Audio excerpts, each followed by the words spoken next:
सबसे पहला घर, जहां एक नंबर लिखा है, द मोस्ट इंपॉर्टेंट हाउस, सबसे इंपॉर्टेंट घर है ये। इससे ज्यादा इंपॉर्टेंट कोई घर नहीं है। क्यों? ये है तनु भाव, यानी कि हम खुद। लगन बोला है इसको हमने। और जो इसमें राशि आती है इसको हम लग्नेश कहते हैं, यानी पूरी कुंडली का मालिक है वो। पूरी कुंडली में अगर वही कमजोर हो गया या उसमें ही प्रॉब्लम आ गई, तो फिर आपके बाकी योग और ग्रहों का कोई ज्यादा मतलब नहीं रह जाता। क्योंकि आप ये खुद हैं। पहला घर है क्या, इसे समझना पड़ेगा आप।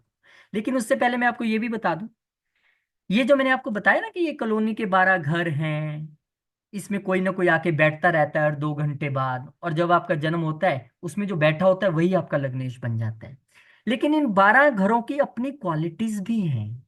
ये 12 घर राशि आने के बाद कुछ बनेंगे, ये कुछ बताते भी हैं कि हम क्या हैं। लेकिन इन 12 ही घरों में किसी ना किसी ग्रह की क्वालिटी पहले दिन से जुड़ी हुई है।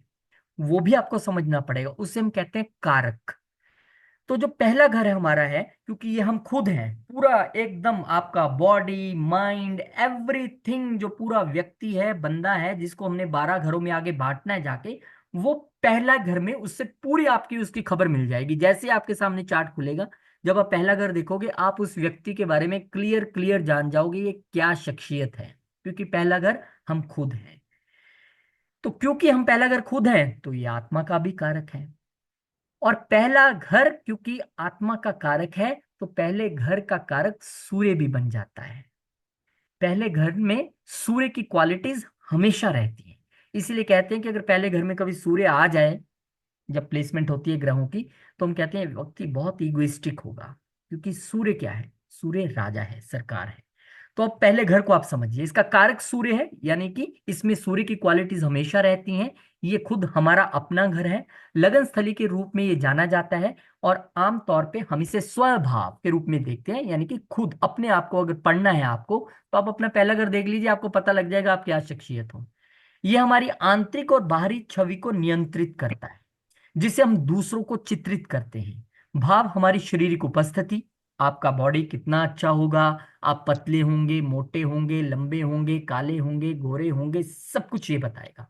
सामान्य व्यक्तित्व लक्षण, स्वास्थ्य, आपका स्वास्थ्य कैसा रहेगा उम्र भर, छोटी मोटी बीमारी चली रहेगी, या बहुत अच्छा स्वास्थ्य रहेगा, या बीमारी रहेगा, ये बताएगा।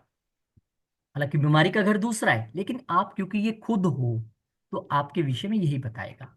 बचपन कैसा रहा, क्योंकि ये जन्म ही है, बच्चे का जन्म ही यहीं से स्टार्ट हुआ है बिल्कुल।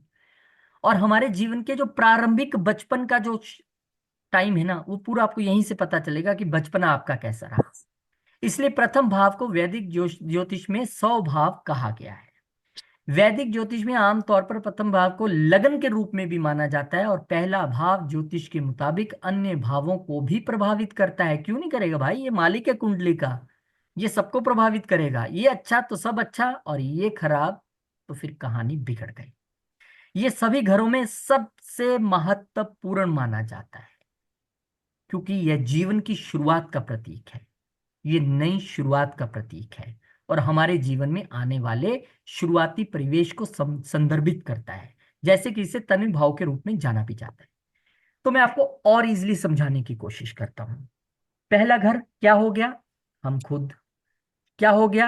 हमारा माइंड, हमारा शरीर, हमारी बॉडी, कैसा हमारा सेहत रहने वाली है, कैसी हमारी नेचर रहने वाली है, क्या हम ज्यादा झगड़ालू तो नहीं हो जाएंगे। अब यहीं पे अगर मंगल आ जाए, और मंगल की क्वालिटीज आपने कल पढ़ी हैं, तो डेफिनेटली आप थोड़े से झगड़ालू तो हो जाएंगे। क्योंकि इतना हॉट प्लेनेट, जैसे सन यहाँ पे इगोइस्टिक बना देगा, तो मंगल आपको यहाँ पे फिर डेफिनेटली थोड़ा सा गुस्से वाला बना देगा, एंग्री यंग मैन।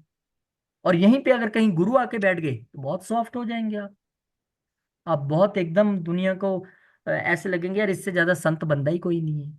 बहुत धार्मिक आपका मन रहेगा, सभी चीजें अच्छी रहेंगी। और यहीं शनि बैठ गए, तो आपको सांवला बना देगा आके, आपको स्लो डाउन कर देगा, धीरे धीरे आप सभी चीजें करेंगे। हाँ, वो कौन सी राशि में बैठे हैं, मैं उसका विचार अभी बिल्कुल नहीं कर रहा हूं, क्योंकि यहाँ पे सबकी अलग अलग राशियां आनी है, और जब ग्रह भी वहां बैठेगा, तो रिजल्ट्स बदलते हैं। तो अब जितने भी ग्रह मैं बता रहा हूँ, वो क्या बता रहे हैं? वो आपके बारे में बता रहे हैं और कुछ नहीं बता रहे हैं। शुक्र महाराज यहाँ बैठ गए, व्यक्ति बड़ा सुंदर होगा, बड़ा फैशनेबल होगा, बड़ी लग्जरीज पसंद करने वाला होगा। बुद्ध महाराज बैठ गए, इंटेलेक्चुअल होगा, इंटेलिजेंट होगा। अब ग्रह बदलते जा रहे हैं, लेकिन क्या नहीं बदल रहा है? पहला घर। वो बता रहा है सिर्फ आपके स्वभाव के बारे में। वो कह रहा है कोई दिक्कत नहीं, ग्रह कोई भी आके बैठ जाए, राहु बैठ जाए यहाँ पे, अरे व्यक्ति बड़ा मिस्टीरियस हो जाता है। लेकिन केतु बैठ जाए तो फिर तो आपको उसको समझना ही मुश्किल है, उस व्यक्ति को। He is like a spin bowler, ball डालेगा यहाँ, टप्पा पड़ के जाएगा वहां, क्योंकि उसके केतु है लगन में। हमने कल पढ़ा था, केतु एकदम हेडलेस प्लेनेट है, बहुत मिस्टीरियस है, वो सीक्रेटिव है। आप उस व्यक्ति को कभी समझ नहीं पाएंगे। वो कहेगा कुछ, करेगा कुछ, मन में कुछ है, जुबान पे कुछ है। तो क्या हुआ, पहले घर में हमने जितनी चीजें देखी, अब पहला घर आपको ये भी बता देगा आप रिच होंगे कि नहीं होंगे, कितना पैसा, या क्या आप में काम करने की क्षमताएं किस तरह की रहेंगी, क्या आपका नेचर रहेगा। पहला घर आप खुद हो, इसलिए वेरी वेरी वेरी इंपॉर्टेंट। जब भी आप कोई कुंडली खोलेंगे तो पहले घर से ही उसको पढ़ना शुरू करेंगे, क्योंकि आपको पहले व्यक्ति के विषय में तो पता चलना चाहिए, जो मेरे सामने बैठा है वो कौन है, क्या उसकी नेचर है, क्या उसके भाव हैं। अब कहानी यह है कि इसको एनालाइज कैसे करना है आपने, वो अभी नहीं, वो जब मैं आपको D1, ये D1 चार्ट इसको हम कहते हैं, जब उसको मैं एनालाइज करने सिखाऊंगा तब मैं आपको बताऊंगा कि आपने पढ़ना कैसे है। आज तो आपको ये याद रखना है कि पहला घर कहता क्या है, वेरी इंपॉर्टेंट। अगर वहां चूक हो गई तो आगे कहानी नहीं बनेगी। थोड़ा सा और देख लेते हैं मोटे मोटे तौर पे। पहले घर से क्या समझा हमने? पहला घर हमारी बॉडी की बिल्ड है, शारीरिक संरचना है, हमारा स्वभाव है, हमारी नेचर है, हमारी आयु है। हम कितनी आयु, अगर आपका लगन ही डिस्टर्ब है या उसमें बड़ी प्रॉब्लम्स है तो आप कहाँ से फिर लंबी उम्र आप जिएंगे। हमारा बाल्यकाल है, क्योंकि हमारा जन्म ही यहाँ पर हुआ है। मान सम्मान है, हमें सोसाइटी में लोग किस नजर से देखेंगे, सम्मान मिलेगा कि नहीं मिलेगा, वो आपको बताएगा पहला घर। तो ये सारी मोटी मोटी चीजें आपको पहले घर से पता चलेंगी। हालांकि एक एक घर के, मैं आपको फिर यहाँ रिपीट कर रहा हूँ, ये बहुत मोटी मोटी चीजें हैं। एक एक घर से हजारों चीजें हम देख सकते हैं, लेकिन कैसे, वो जब आप थोड़ा सा इसमें ट्रेंड हो जाएंगे, और जब हमारा अगला टॉपिक आएगा भावत भावम, मिरर इमेज, तब इस घर के कुछ और राज खुलेंगे कि इसे हम और किस किस रूप में देख सकते हैं। आज बात करेंगे तो कंफ्यूज हो जाएंगे। तो समझ लीजिए, पहला घर कुंडली का मालिक है, और यहाँ बैठने वाला जो राशि है, वो ग्रह इस पूरी कुंडली का ऑनर हो जाएगा, मालिक हो जाएगा। Very important. जहां भी बैठेगा वहां तो उसका प्रभाव रहे ही रहेगा, लेकिन वो बाकी सबको भी प्रभावित करता रहेगा। जिंदगी में कुछ भी जब आपने नया करना है तो आपको देखना पड़ेगा कि मेरा लग्नेश कहाँ है, गोचर में कहाँ आ रहा है, किस स्थिति में है, क्या इसकी दशा आ रही है। क्योंकि आपके लिए लग्नेश चाहे शनि हो जाए, मंगल हो जाए, गुरु हो जाए, बुध हो जाए, सूर्य हो जाए, चंद्र हो जाए, आप याद रखिए, लग्नेश कभी भी बुरा नहीं करेगा। हम कहते हैं ना ये क्रूर ग्रह है मंगल, पता नहीं क्या कर देगा, ये शनि क्रूर ग्रह है, पता नहीं क्या कर देगा। पर आप याद रखिए, अपने घर को कोई खराब नहीं करता। अब कितने ही बुरे व्यक्ति क्यों नहीं है सोसाइटी में, पर क्या अपने घर को कोई नुकसान पहुंचाता है क्या?